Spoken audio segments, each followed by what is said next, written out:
Hello, my name is Beth, and this is Identity Shift.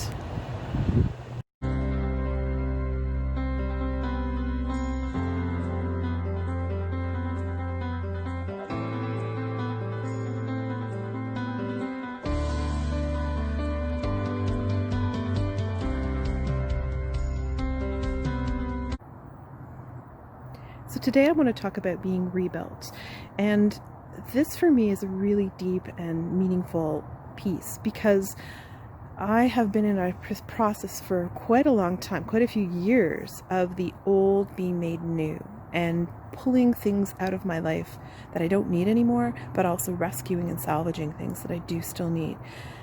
So I'm going to start by telling you this amazing story. Starimost means old bridge in the Bosnian language. This old bridge was the center of the Bosnian culture. It was an icon to everyone in the area, and it was also a place where young men would jump every year in an annual tradition to show their strength. In 1993, the bridge was completely destroyed by shelling during the Bosnian War. It was like ripping the heart out of the nation. When I visited, I walked across this bridge. There were postcards on both sides showing what the bridge used to look like. They were pulling the old rock out of the water and salvaging it so they could rebuild. In 2003, they opened this bridge. It was finally complete. It was a combination of old and new, and you can see where the new material is by the different colors. And once again, they're using the bridge the way that it was always intended to be used. They've restored tradition, and the bridge is completely new. So the story of Starimost, what a powerful prophetic picture of how God works in our lives. So if you are thinking about situations in your life, large or small, where your life has felt like it was completely destroyed, everything was changed, absolutely everything had to be rebuilt from the start. I'm sure we all have those experiences. And I love the bridge because it was an icon. It was something that meant so much. It was such an emotional connection for the Bosnian people. For it to be totally destroyed was absolutely devastating to them. And there really wasn't an act that could have been more harmful. I think if they had chosen, they could not have chosen better. So I'm pretty sure it was an intentional choice to destroy that bridge, a very sinister choice. And there are times when intentionally somebody takes you out. They take you out, and the enemy is always behind that. It isn't because some person hates you. It's the enemy at work. But it's also about how are you going to respond, and it isn't necessarily going to be an immediate response. Immediately you're going to jump to your feet and say, God's on top of this, I'm good, because you do have to process all the emotion that's involved. And there's no doubt in my mind that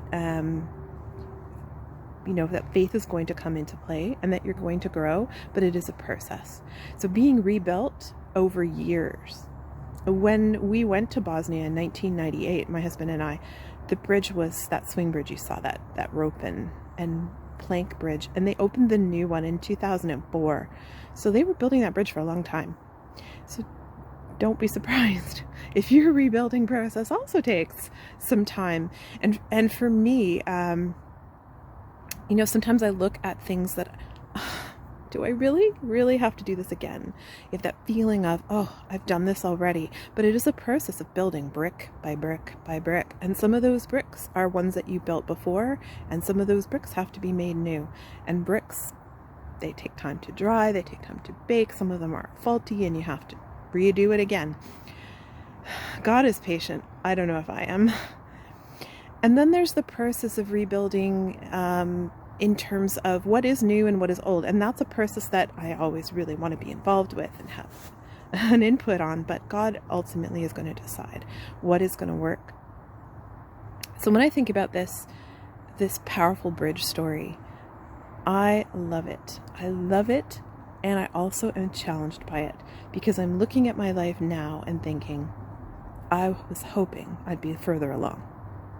I was hoping the bridge would be open. I was hoping all the bricks would be in place and dried. I was hoping for more. I was hoping for more. And that can be a really hard place to be into. Being rebuilt is trusting God.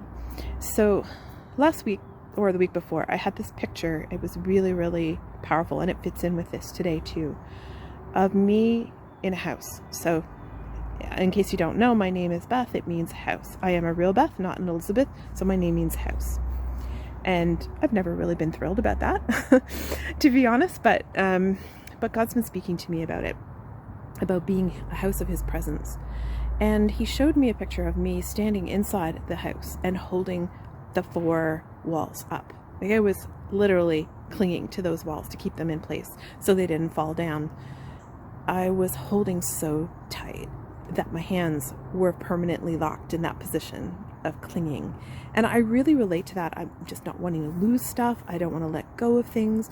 And I was asking God, why won't I let go? So he gave me this picture. Why won't I let go? He showed me that I'm hanging on so tight because I don't want my house to collapse. I don't want my house to fall on top of me. I'm just clinging on for dear life. But what I don't see and what I'm working on is Jesus. He's standing right behind me. He's right behind me, and he wants me to let go so he can lift the house off me and expand it. Wow. Well, you'd think that immediately I'd say, okay, I'm going to do that right now. But I don't know how. I'm so used to holding onto this house. And this is the process of being rebuilt, and also of allowing him to be the builder. Unless the Lord builds the house, the builders labor in vain. There's no way that if I try to rebuild my life, it's going to work. And there are too many pieces in play, and too many unknowns, and too many choices that other people have that affect me. And that's a scary thing. So I kind of want to be in my house. But God was also showing me that because my house is kind of, I'm holding it up, it's restricting me. It's actually on top of me instead of around me comfortingly. It's a bondage rather than a protection.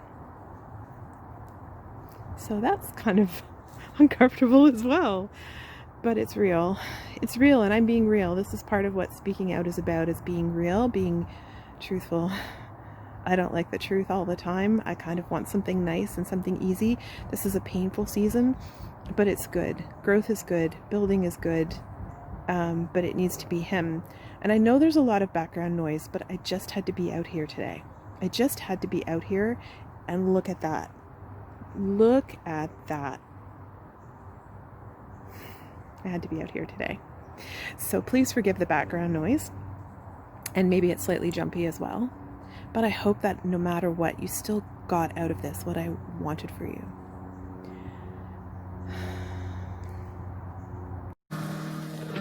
Afflicted city, lashed by storms and not comforted, I will rebuild you with stones of turquoise, your foundations with lapis lazuli.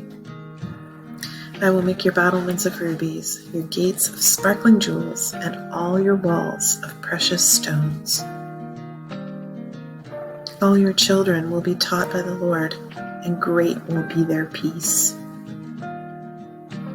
Tyranny will be far from you. You will have nothing to fear. Terror will be far removed. It will not come near you. If anyone does attack you, it will not be my doing.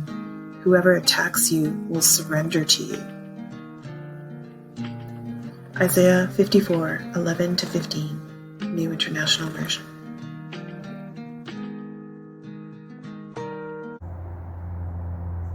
I'm just going to pray now, because we've been lashed by storms. We've been afflicted. We felt hopeless. But God is good. God is faithful. God gives us hope. He pours hope into our hearts as a deposit.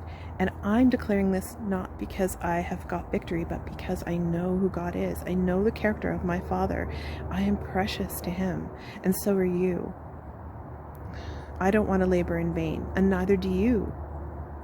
I want to see the fruit of all of the struggle, and I want to see me being built into a house that he can use, into a beautiful house. So I'm just going to proclaim that over both of us. So just right now, just receive it. I proclaim that I am being built into a beautiful, precious house. I proclaim that the new material that you are building in me, Lord, is good. And that no matter what is going on and what appears to be true in circumstances, that I know who my Father is. I belong entirely to you, Lord. I belong entirely to you, Lord. I surrender to the process of building. I do not want to labor in vain. I do want to become the building you have purposed for me to become. And along the way, Lord, I pray that you would build in walls and you would build in a roof so I can still be a shelter to myself. Would you expand and would you enlarge my tent? Would you expand and enlarge the walls and the ceiling and the floor and make there be more space to take in all the things you have for me? Oh, Lord, I'm so thankful that you are giving us this opportunity, this painful, glorious opportunity to rebuild and be rebuilt. So bless you today. I hope this encouraged you. Oh, it's so hard because I don't have the victory in it. It's not a testimony yet. But I pray that we all can testify soon about how God is working in us. Bless you and see you next time.